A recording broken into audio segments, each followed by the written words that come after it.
Rome, 44 BC. You step into the Senate expecting another long day of speeches and politics, but something feels wrong. The chamber is quieter than usual. Senators stand in small groups, whispering urgently. And when you walk closer, they suddenly fall silent. Then the doors open. Julius Caesar has arrived. Within minutes, the most powerful man in Rome will be surrounded by men he trusts. And before the sun sets, he will be dead. The only question is, will you make it out of the Senate alive? The Senate chamber fills slowly as officials, senators, and attendants take their places along the marble walls. Normally this room buzzes with loud debates and political rivalries. Today the conversations are quiet, careful. Several senators stand in tight circles, speaking behind raised hands. One of them glances toward the entrance again, and again. Another grips the folds of his toga so tightly, his knuckles turn pale. You catch fragments of whispers drifting through the chamber. Words like power, tyrant, Rome.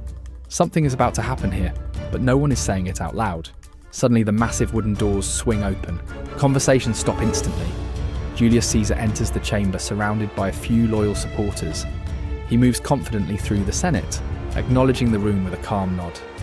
After years of civil war and political struggle, Caesar now stands at the height of his power. Many senators admire him. Others fear what he has become. Some whisper that Rome is no longer a republic. They whisper a far more dangerous word: king. As Caesar approaches his seat, several senators begin to move closer. At first it looks harmless, a group gathering to present a petition.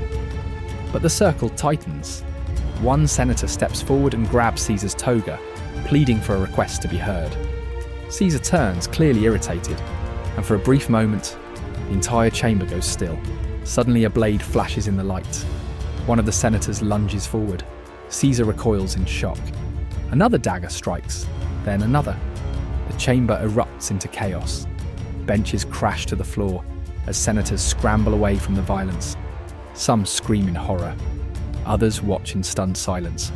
Surrounded on every side, Caesar struggles against the attackers. But there are too many of them.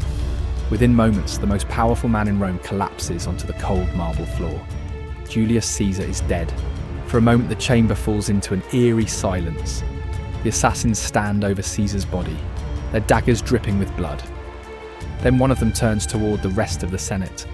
His eyes sweep across the room, and suddenly you realize something terrifying. You didn't just witness history, you witnessed a murder. Then panic spreads through the chamber. Some senators rush toward the exits, desperate to escape the violence. Others press themselves against the walls, afraid to move. The conspirators raise their daggers and shout that Rome is finally free. But their voices are filled with tension, because the room is full of witnesses. No one knows who might be loyal to Caesar, or who might run to warn the city. Outside the Senate building, the streets of Rome are already filling with shouting crowds. Word spreads fast in a city this crowded. Shouts of, "Caesar is dead," and "the senators killed him," fill the air. Some citizens begin cheering, believing the Republic has been saved. Others react with pure fury. Loyal supporters of Julius Caesar are already gathering in the streets, and they want answers. You push through the crowd, trying not to draw attention. But suddenly someone grabs your arm. "You came from the Senate," the man says. Several people turn toward you. Their faces are angry, desperate, demanding the truth. Did you help the conspirators? Did you stand by and watch? In this moment, it doesn't matter what the truth is. The crowd wants someone to blame. A man pushes through the throng toward you, his eyes wild with fury.